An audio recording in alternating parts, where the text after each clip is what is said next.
sa akin yung nasa video, lahat kayo tatanggalin ko. Tandaan niyo yan. One head, isang pupunan, kasalanan ng lahat.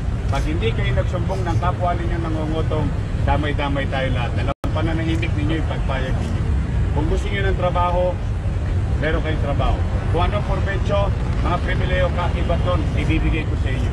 Pero yung mangotong kayo sa isang nagkasala na eh, okay na eh, may mali, tatlong pasahero sa isang motor, tatay, nanay, anak. Oh. Hindi may violation, titikitan na lang. Pag tikit, oh, uwi na, may trabaho ka na, may ligidad ka na, pinausap ko kayo. Hanggat hindi ko nakikita, isuko nyo na lang. Kilala ninyo yun, yung nasa video. Ha?